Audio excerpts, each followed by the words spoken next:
ব্যাপক উত্তেজনা, কারণ এখানে কংগ্রেস কর্মীরা তারা কেউ কেউ বিজেপি অফিসের দিকে যাওয়ার চেষ্টা করছে, উল্টো দিকে এখানে কিন্তু পুলিশের ব্যারিকেড রয়েছে। ফলে কংগ্রেসের একটা অংশ তারা কিন্তু বিজেপি অফিসে গিয়ে বিক্ষোভ দেখাতে চায় এবং নেতৃত্ব তাদের আটকানোর চেষ্টা করছে। বাংলার এ কালচার এ কৃষ্টি নয়। রাহুল গান্ধী চায় না যে কোনো জায়গায় সত্যকে লুকিয়ে রাখা এবং অত্যাচার করে সত্যকে বন্ধ করা।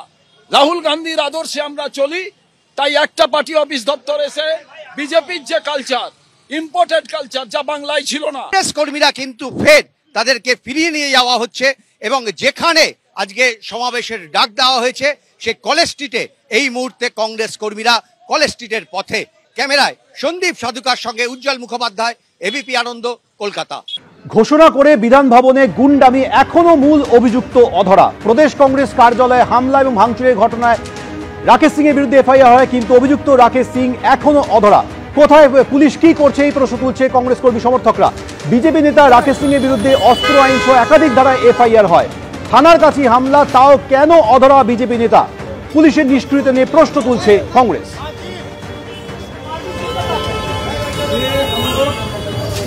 ये कांग्रेस के दफ्तर में हम लोग आए हैं और ये जताने के लिए आए हैं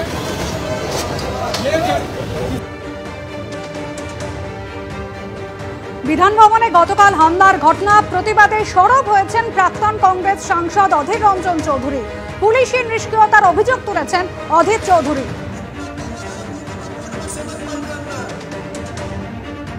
থানা দূরত্ব 100 মিটার, সেখানে পুলিশ আসতে পারলো না, এই আক্রমণ ঠেকাতে পারলো না। যদি প্রশ্ন করি যে ওই এলাকার তৃণমূলের কোন ঠেক যদি কেউ হামলা করত, তাহলে কি সেখানকার পুলিশ তাদেরকে রক্ষা করতে আসতো কি আসতো না?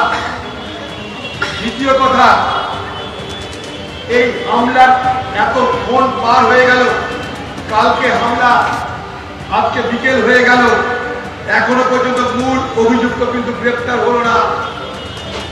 আমরা এইখানকার তৃণমূল সরকারকে, কলকাতার পুলিশের কাছে জানতে চাই, কোন আঘাতের কারণে, কোন সমঝোতার কারণে এখন পর্যন্ত পুলিশ, যে পুলিশ তৃণমূলের দাসত্ব করে, যে পুলিশ তৃণমূলের পা চেটে সকাল থেকে রাত পর্যন্ত চাকরি জীবন পার করে, সেই পুলিশের এখনো পর্যন্ত কেন সেই মূল অভিযুক্তকে ধরা সম্ভব হলো না? একদিকে বিধান ভবনে হামলা এবং ভাঙচুরের প্রতিবাদে মৌলালি থেকে মিছিল করল কংগ্রেসের কর্মী সমর্থকরা, অন্যদিকে প্রধানমন্ত্রীকে কটূক্তির প্রতিবাদে আজ ডরিনা ক্রসিং এ বিক্ষোভ প্রদর্শন করল বিজেপি।